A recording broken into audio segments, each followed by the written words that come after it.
In the gentle landscape of the Ribble Valley, where rolling fields meet slow-moving water, lie the remains of a place that once echoed with prayer.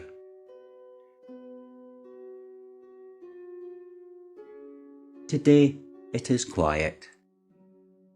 Too quiet.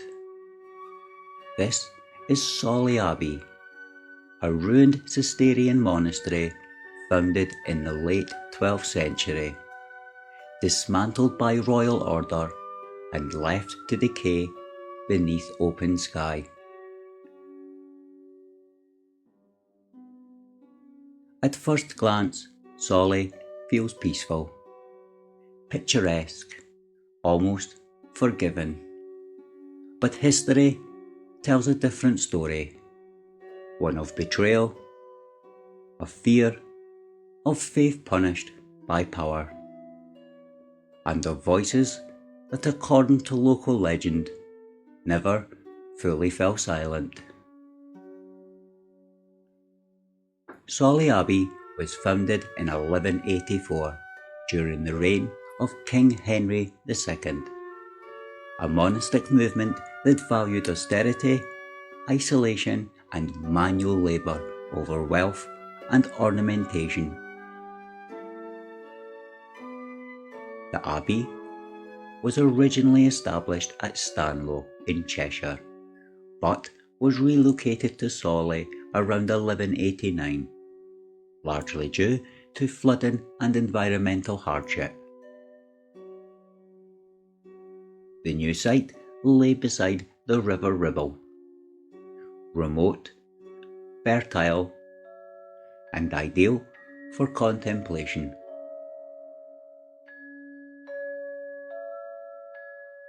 The monks lived by a strict routine: prayer before dawn, labour in the fields, silence at meals, sleep broken by night offices. They believed suffering brought them closer to God.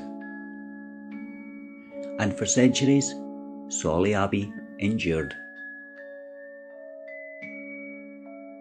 By the 13th century, Sawley Abbey had grown into a self-sufficient religious community.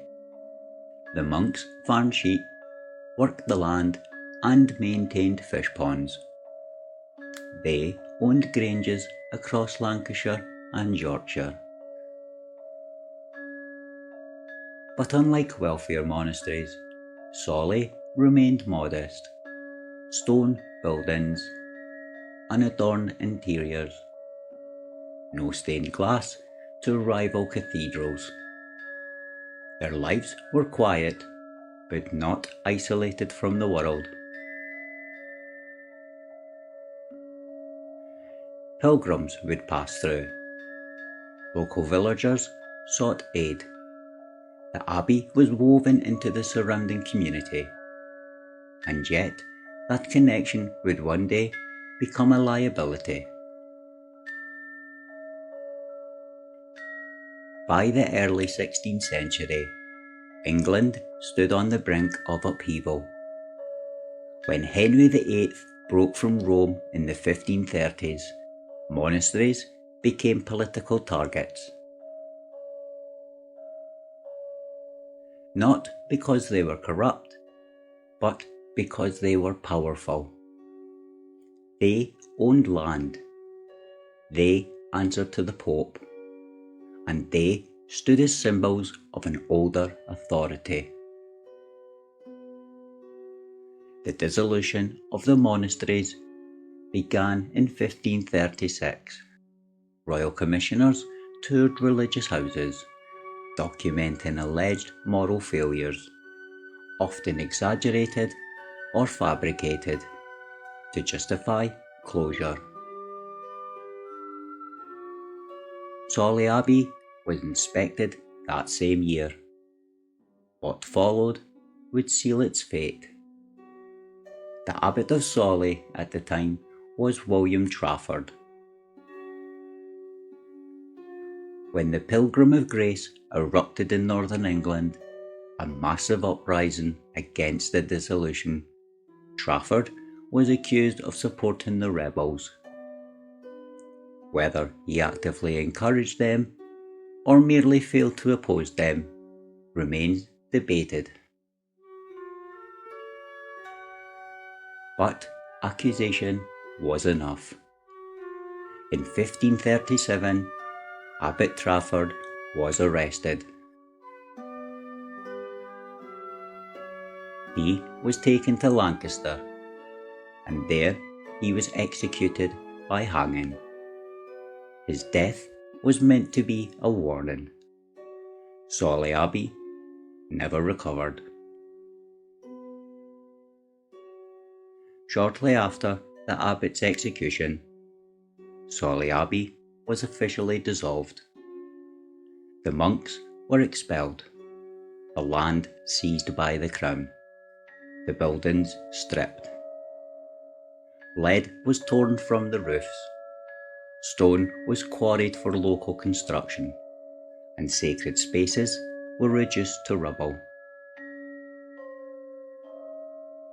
What had taken centuries to build was dismantled in months.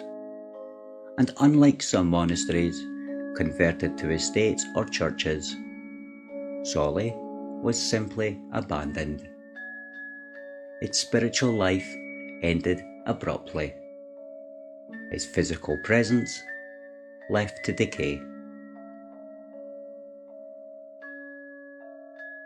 Local folklore claims the abbey never truly emptied. Farmers in the centuries following dissolution spoke of bells ringing where none remained.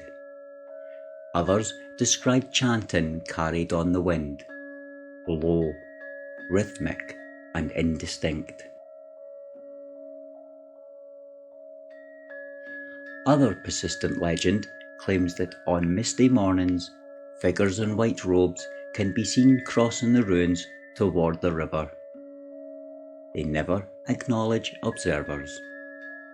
They never speak. They simply walk, as though following a routine long after it lost its meaning. Sawley Abbey lies just miles from Pendle Hill.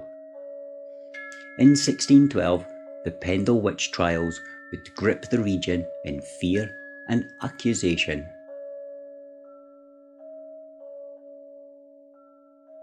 While Sawley Abbey played no direct role in the trials, its ruins were already associated with unease, superstition, and spiritual tension. Abandoned religious sites often become places of suspicion. People believe something unfinished lingered there, something displaced, something watching. In the 20th and 21st centuries, visitors to Sawley Abbey have continued to report strange experiences. Sudden drops in temperature, feelings of being watched, unexplained footsteps on gravel. One recurring phenomenon is the sense of intrusion, as though the ruins resent being observed. Unlike dramatic hauntings, Sawley's atmosphere is subtle, persistent, unwelcoming, as though the abbey remembers exactly how it ended. Historians remind us that monasteries were not just buildings, they were communities. Routines repeated daily for generations, lives devoted entirely to a single purpose. When that purpose was violently stripped away, nothing replaced it. Sawley Abbey was not allowed to fade naturally. It was silenced, and places that are silenced tend to echo. Today, Sawley Abbey stands roofless and open to the sky. Birdsong replaces prayer. Grass grows where monks once knelt. Yet the atmosphere remains heavy, not with terror, but with memory, of faith ended by decree, of loyalty punished, of silence imposed. And perhaps that is why Sawley still feels watched. Not haunted by anger, but by remembrance. Because some places do not need ghosts to feel alive. They only need history.